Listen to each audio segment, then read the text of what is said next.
Welcome to the Real News Network. I'm Jessel Noor in Baltimore. We're coming to you live on Facebook.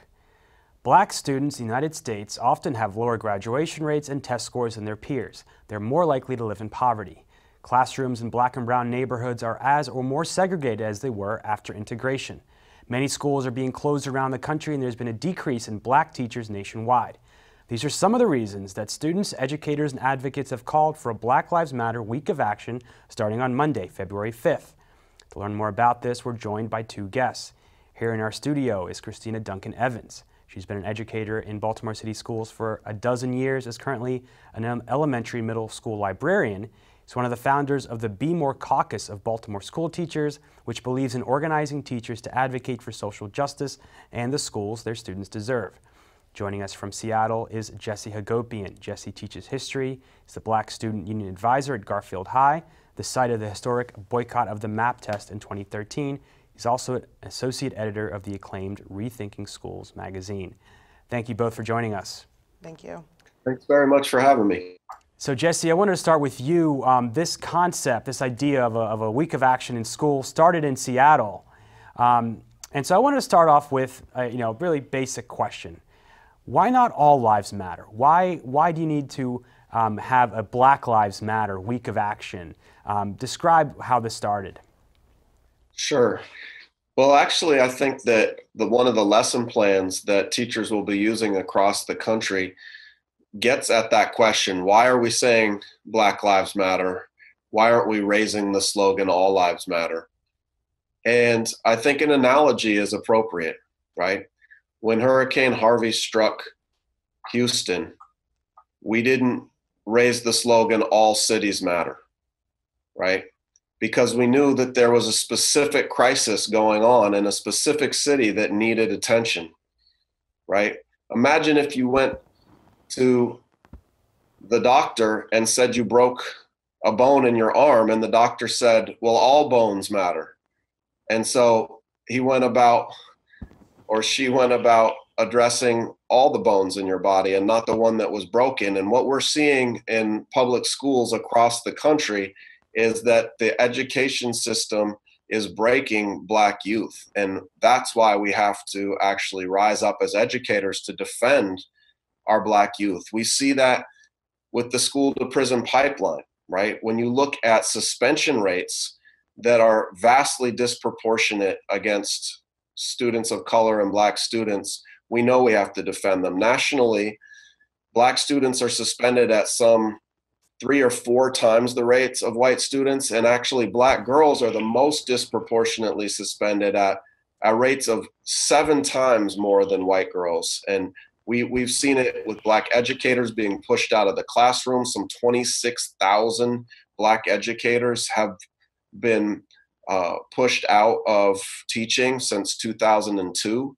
And we see it with a whitewashed curriculum, a corporate curriculum that denies the contributions and the struggles of Black people in textbooks all across this country. And that's why we actually have to demand that Black Lives Matter. And it's just so inspiring to see how it started in Seattle with a one day of action last year, and then spread to Philadelphia, where they took it up as a whole week of action. And now this year, seeing a national week of action with dozens of cities participating is truly inspiring. And Cristina, in Baltimore, the school system is majority Black, majority African American. Talk about why have a Black Lives Matter week of action in Baltimore. Well, I think it's really important for us to bring this message into Baltimore's classrooms, because everything that's happening on a national level is happening here in Baltimore. And I think that the uprising that happened in 2015 really gave Baltimoreans the opportunity to look at what's happening here in terms of police brutality. And I think that when we are having these conversations with our students, it's important because these are their communities. Our students know where they were in April 2015. And they need to understand the context in which they live. And I think that we as educators have a duty and an obligation to protect our students. And I think that means preparing them for the world in which they live and the city in which they live. And so we need to have honest conversations about identity. We need to have honest conversations about racism.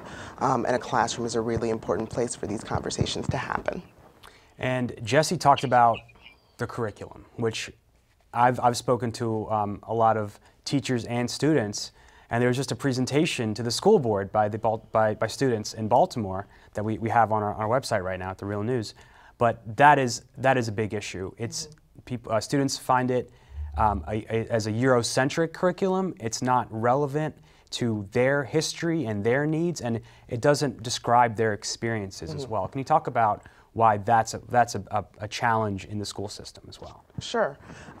So I think when I think about curriculum, I think a lot about my classroom because for a long time I was a high school social studies teacher. And when I looked at the state standards, I saw a lot of goals that didn't really talk to my students about where they were, and it didn't tell them about their place in the world. We ignore a lot of American history. We ignore a lot of world history. And so I think that students deserve to come out of school grounded in who they are and with a strong sense of where they fit into the world, right? And as a social studies teacher, I really believe strongly that even more than that, you have to prepare students to engage in the world, to change the world, to be civically connected to their community. And authentic learning, real authentic learning, is largely absent from our curriculum because our state standards are based on a world that our students just don't live in. And Jesse, we interviewed you during the historic boycott that was organized at your school, and it spread across Seattle. And similar boycotts, test boycotts, have happened across the country. But talk about how this testing regime you have all over the country, where there's such a huge emphasis on test scores. We know that socioeconomic background is the greatest predictor of test scores. We're sort of setting up students to fail. Yeah, I completely agree. I think this hyper focus on standardized test scores has really been at the detriment of authentic learning in classrooms across the country. And I think it's turned schools into test prep factories rather than incubators of curiosity and civic courage and creativity. And that's a shame. And it's especially happened in schools that serve predominantly kids of color and Black youth, where threats are made that the school will be closed or now increasingly graduation tied to these test scores. And so all of the teaching in the classroom is forced by public policy to be geared towards helping the student do well on a standardized test rather than helping them understand the problems that exist in their community and how they can be part of solving those problems. And we see that when you're teaching to the textbook and teaching to the test, you're missing so much. I mean, let's take a look at the scandal that happened in Texas a couple years ago, where a student revealed that the textbook said that the Atlantic slave trade brought workers from Africa to the United States and got rid of the word slave and put the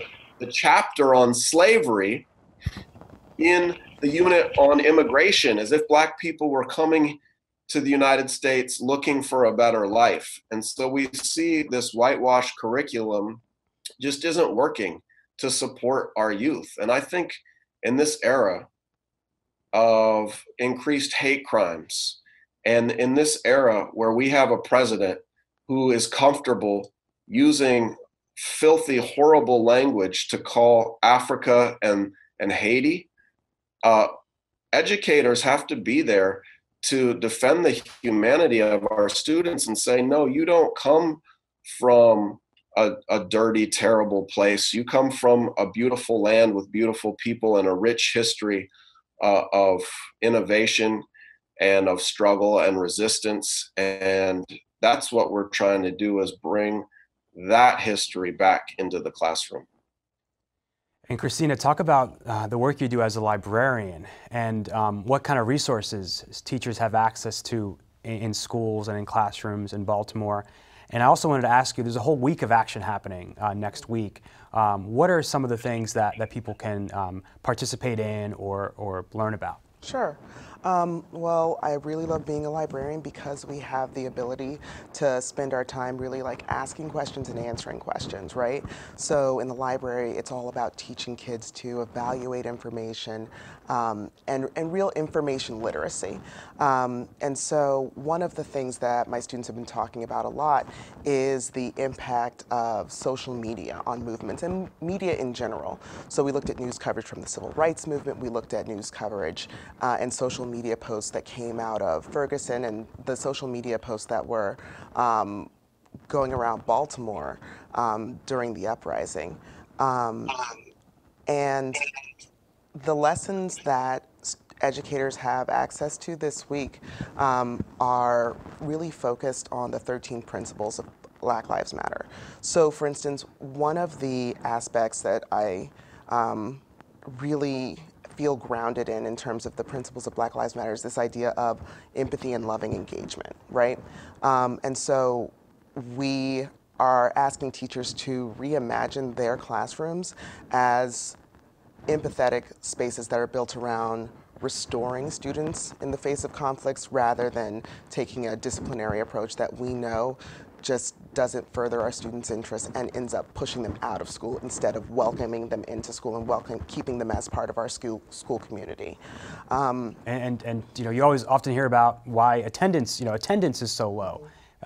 People have trouble, it's challenging to get students to come to school, Right. but you understand the conditions and what they're learning, and you start to understand a little bit of why that's happening. Right. I think that when students come into schools and there aren't doors on the bathroom stalls and there's not consistent heat throughout the building and the books in the library are old and they don't have access to all of the other courses that kids in other areas are supposed to have, I think it says to kids what society thinks about investing in them. And I think that it's very easy to become alienated from a space that physically rejects you.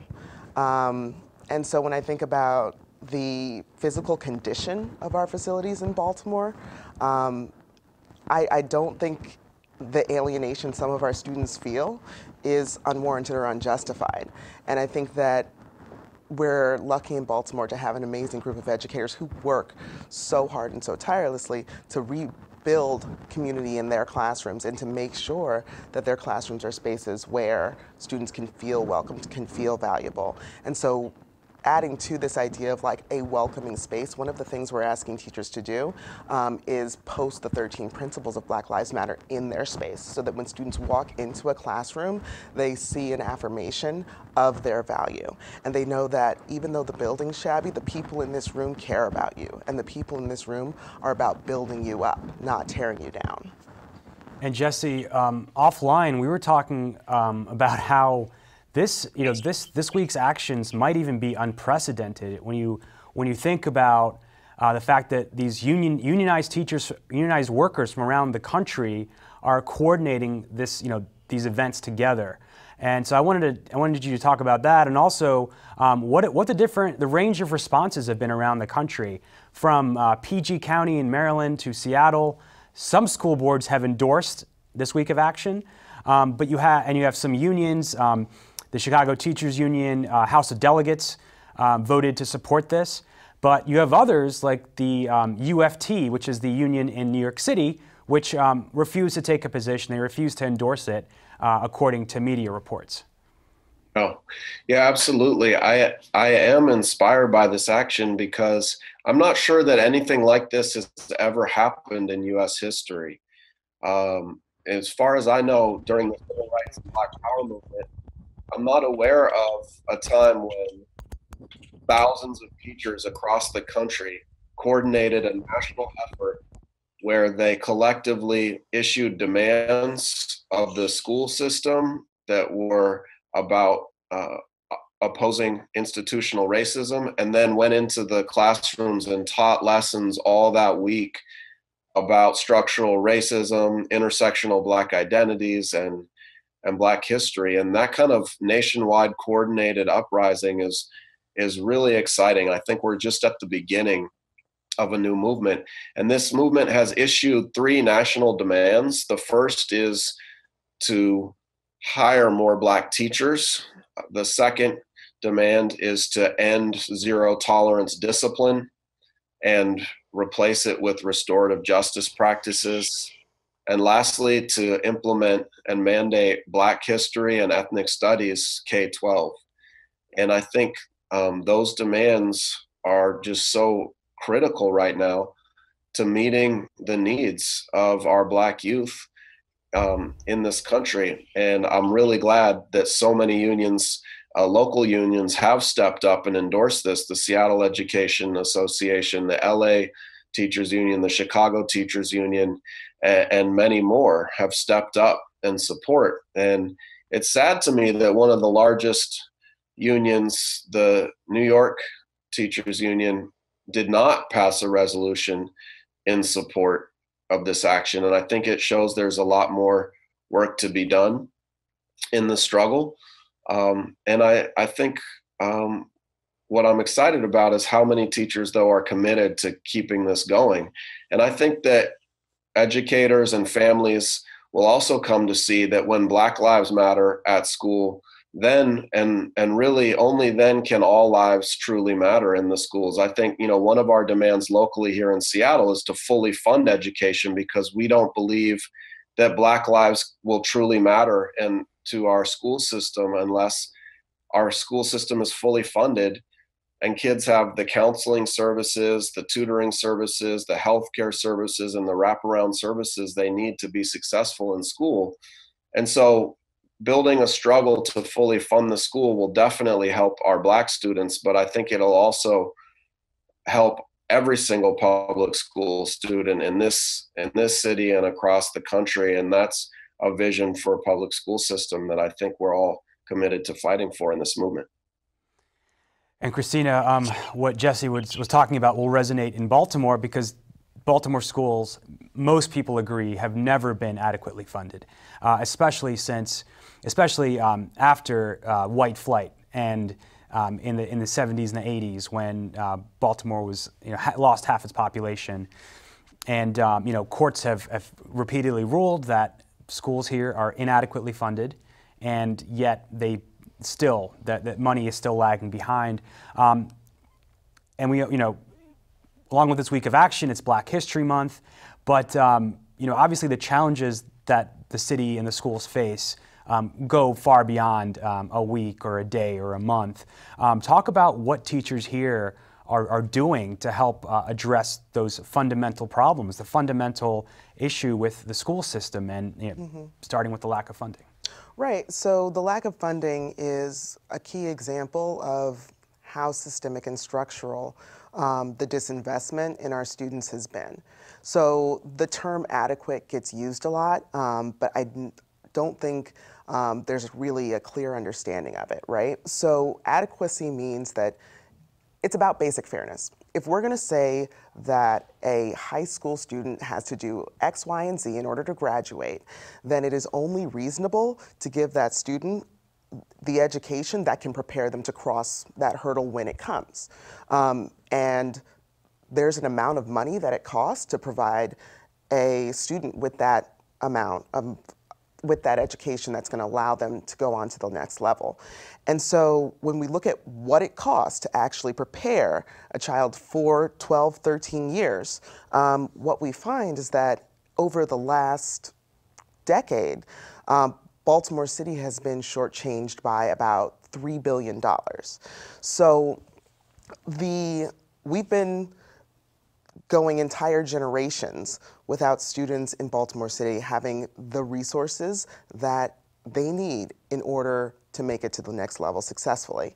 And so ways that teachers are fighting back against this include we're doing so by crafting legislation. We recently, with the help of our members, created a piece of legislation that is going to create additional funding for students statewide, not just in Baltimore City. Because when Maryland voters approved slot machine gambling several years ago, they thought that that additional revenue would be added to the budgets of school systems, that would be money that would be going to education. That never actually happened because instead of that money going to education, it was used to replace money that was taken out of the education budget. And so we're trying to right that wrong at the state level. And then I think that we are also working really hard to make sure that teachers know about what we can do, that students know about what we can do, and that we're present at the table when these conversations happen. All right, and Jesse, let's end with you. We've talked about underfunding. We've talked about how unfair assessments and test scores are when you're talking about high populations of students that are living in poverty in schools that are underfunded. At the same time, there is a big movement around the country to privatize public education. We see it in Baltimore, reported on it extensively. Talk about your response to that as well, because, you know, if schools are being set up to fail, privatization through vouchers or privately run charter schools, they do provide an alternative, and that is appealing for a lot of parents and students and communities. I can understand individual parents who have challenges with the public school system, believing that they want to send their kids to a charter school as an alternative. I can understand a Black parent whose kid was pushed out of school with these high suspension rates or saw a curriculum that wasn't valuing their Black student and looked to a charter school as a way out of that problem, because there is a crisis that needs to be addressed in supporting Black students in the public schools. The problem is charter schools have been shown over and over again not to be that solution. And that's why the Movement for Black Lives policy platform has opposed charters. That's why the NAACP nationally came out against charter schools, because they're not a solution. They actually, in recent studies, have been shown to push kids, Black and brown kids, out of school at higher rates than the public schools. They've been shown academically to perform no better or even worse than public schools. And what's most damning about the charter school movement is that they siphon off funds that are so desperately needed from the public school system into a privatized network. And so here in Seattle, Green Dot is getting ready to open a charter school right next to Rainier Beach High School. Rainier Beach High School is in the South End and serves predominantly kids of color and Black students in Seattle. And it's the only school in Seattle that has not had renovations yet in decades. And so if we were able to actually put public funds into renovating Rainier Beach High School and providing those kids with the wraparound services they would need to be successful, then we could start to see real achievement rise with our students of color. But instead, we'll have more public money siphoned off into a nearby charter school that hasn't been shown to be any better. And I think that's a losing strategy. But a winning strategy is what the teachers across the country are doing in raising this Black Lives Matter at School movement. I mean, teaching to the 13 principles of the Black Lives Matter movement next week is going to be one of the truly joyous experiences, I think, in my whole teaching career. On Monday, we're teaching lessons about restorative justice and loving engagement. On Tuesday, we're teaching lessons about globalism and the African diaspora. On Wednesday, we're teaching lessons about trans affirming and queer affirming and uncovering the history of Black LGBTQ leaders and activists such as Bayard Rustin, such as the queer women that started Black Lives Matter, That's going to be exciting. On Thursday, we're going to be teaching about Black villages, Black families, and intergenerational, and looking at the way the school to prison pipeline and mass incarceration has negatively impacted that. And then on Friday, we're going to be teaching lessons about Black women and the long legacy of leadership they've had in struggles for social justice and unapologetically Black. And, you know, we're going to have thousands of teachers wearing these shirts to school all across the nation while we teach these lessons in an unequivocal message of support for our Black students and Black colleagues. And I couldn't be more excited. So I appreciate the time today. Okay, and if people want to learn more about what's happening in their school system or in their state, where can they go to find that information? They should go on Facebook and look up the National Black Lives Matter at School Week of Action and get involved. They can wear shirts to school or work all next week in solidarity with this movement. If you're an educator, you should be teaching lessons around the themes of Black Lives Matter. And I think we'll send a clear message that this movement is growing. All right, well, I want to thank you both for joining us. From Seattle, Jesse Hagopian. He is an educator, an author, member of Social Equality Educators. He blogs at IamAnEducator.com. And here in Baltimore, Cristina Duncan Evans, a longtime teacher, activist, and part of the Be More caucus of educators in Baltimore school system. Thank you both for joining us. Thanks so much. Thanks so much. Great to be with you. And thank you for joining us at The Real News.